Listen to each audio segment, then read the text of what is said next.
Dear ladies and gentlemen, I'm honored to be a participant in this scientific event, and I'm uh, yeah. Thank you so yeah yeah. Thank you so, thank you so much, and like my presentation is of a different kind, yeah, because it's not technical, yeah. It is about the communication of innovations. It means it is in the theory of communications, marketing communications, and the innovation process. We are three authors, and we all represent largest business school in the Baltic countries. It's a business school Turib. And why Georgia? Because we're from Latvia. But Georgia, Ketevan is my doctoral student, and she is going for the PhD defense soon, and we're working together on publications and the research together. So the first thing first, okay, this is this is a map of Georgia. Yeah, I just put it there for you to understand approximately where it is. It is in between the Caspian and the Black Sea, and Latvia is up by the Baltic Sea on the opposite side of Sweden. Yeah, so we are kind of far away. But she is our doctoral student, and she is primarily interested in the problem of innovations and small and medium-sized enterprises in Georgia. And although we can say that like there are differences, economic differences, of course, yeah, between our countries, because first of all, Latvia is a member, European Union member. Georgia is maybe sometimes upcoming member, but at the same time, if we think about the mechanisms and the general processes, yeah, they basically are the same. So the topicality of this research and this research topic is because in our rapid changing world, innovation plays the prime importance. But at the same time, the not less importance is played also by how to communicate the innovation, especially for those who are involved in communication. Because if we think about the stakeholders and employees in particular, the innovations are always related to the rapid process of change, uncertainty. Yeah, and what does it mean? That people actually don't know what to expect. Yeah, it's like jumping into the unknown. Therefore, one of the main aspects, like there are few main aspects here to be taken into account.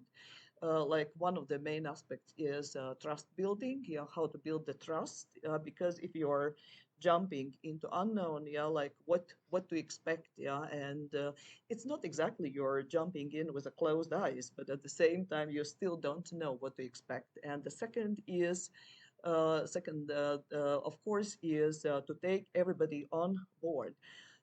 And then the matter of the prime importance as well is what channels to choose, yeah, for communication of innovation. And therefore, the aim of the current research is to determine the main obstacles or the main barriers in the communication process. And this research is particularly focused upon Georgian small and medium enterprises. So, and there are, of course, tasks, yeah, like to perform the literature review and to prepare the theoretical framework, and then to perform the empirical research. And in the course of our research, we not we developed, we posed like three main research questions. How do different communication channels, such as social media, affect the adoption and diffusion of innovation? So research question number two, how can organizations use internal communication to foster a culture of innovation? And the concept of culture innovation is really important. This is because of this aspect of uncertainty. And the paradox of innovation process is that the more rapid innovation is, the higher the level of uncertainty is. And the third, what are the barriers to effective communication of innovations?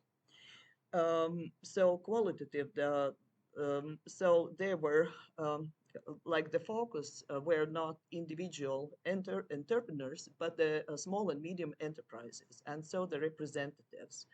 And for the main part, yeah, the quantitative data, it involved the survey of 120 small and medium enterprises. Yeah, so the number maybe is not as representative, but we have to take into account that these were organizations, yeah, the companies.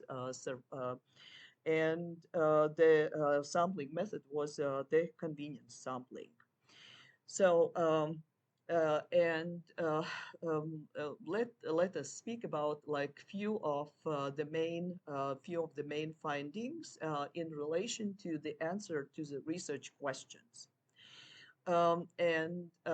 So when talking about the factors affecting the functioning of a team, also we're all the time we're talking about the trust building, yeah, and the way how do we facilitate innovation and how do we disseminate information about innovation. So, and as we see, like the most common answers are adequate communication. Of course, the question can arise: what is adequate? What is not adequate communication? Let me explain that under the concept of adequate communication.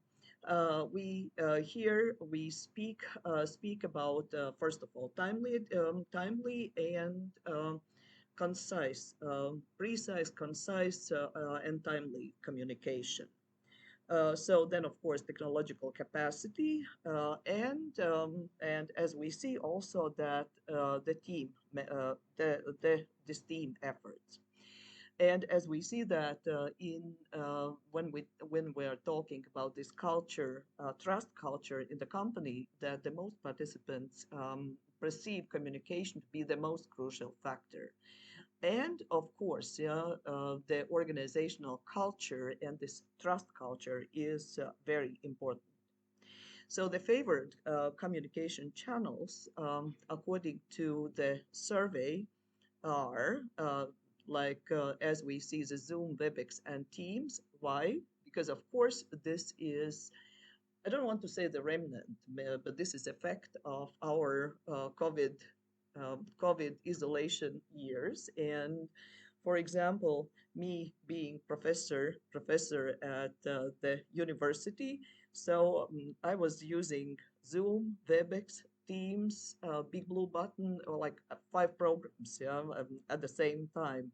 And sometimes in the lectures during the course of the day, it was like switching in between different programs. And of course, yeah, so this is also, we can say this is a positive effect of this COVID isolation time, because of course, yeah, now we're using like these hybrid methods. And then of course, as we see here, emails, audio conferences, project website, extranet, and mobile devices. Yeah, and so the interesting that maybe that situation wouldn't be possible like with this 52% of all participants answering about the Zoom, WebEx, and Teams before this COVID time. So the total respondents, yeah, basically admitted video conferencing. And if we actually think about this, is that it can really. So on one hand, of course, we are in a dubious situation because we do not have eye-to-eye contact. On the other hand, it makes possibility for to create international teams and to kind of work more efficiently, yeah, like when combining with our work time. And of course, it is very important, the project website is important. So, and the factors influencing trust building process, yeah, and as we see, the task communication is one of the most important factors. Again, I'm returning to this aspect of uncertainty and times of uncertainty, and this is really important because then you have to formulate the precise tasks and define communication patterns. Then, of course, we come to the methodology of social media communication, that establishing a pattern of the social media communication, like communicating at a certain time, yeah, and giving the precise information is of a prime importance. And then what we see, of course, the personal reputation of members and the social communication. So, and as we see, the conclusion is that effective communication is influenced by a range of factors. Yeah, and so I actually mentioned already the most important factors that influence the trust building. Yeah, is task communication. And again, I cannot. I have to stress that it is of a prime importance. So the focus group interview, and focus group interview was organized via Zoom, no, using this social, not like this media platform.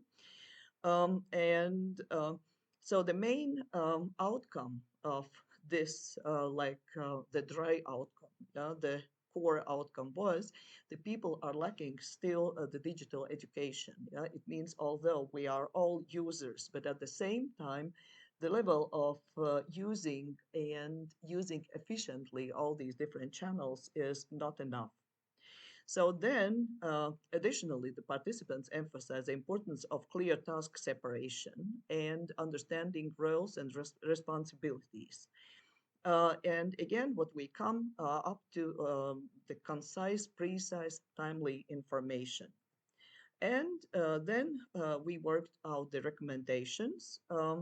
So the recommendation number one is that it is necessary to establish effective communication with external partners, such as universities, not only internal communication, but also with external stakeholders.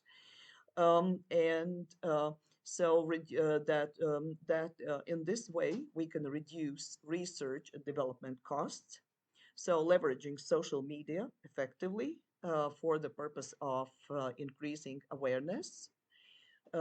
So establishing flexible and adaptable communication strategy. It's again because we're switching to different form of communication, and the hybrid form of communication, that the strategy is also very important. Building trust and implementing communication of innovation tactics, yeah, with prudency, patience, persistence, and commitment. And thank you for your attention.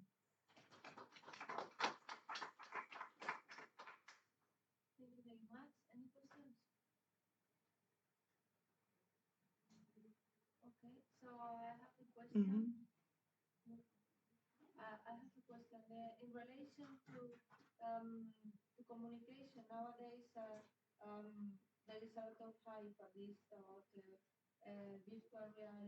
Mhm.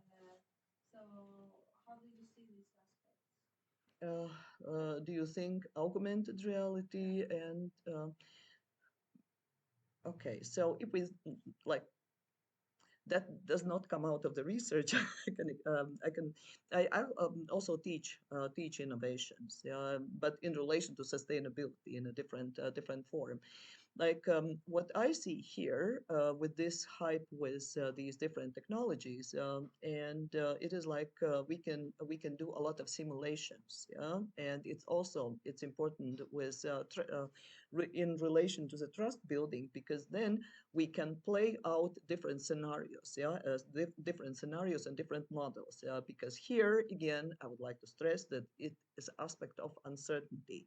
And so if no, let's say if we make analogy with the project management, yeah, for example, then this is a risk analysis, yeah, what you do, yeah, risk analysis and possible alternatives of scenarios. And this could be for this innovation communication also. What happens if this happens and what happens if that happens? Yeah, thank you. Thank you. I don't know how to switch off.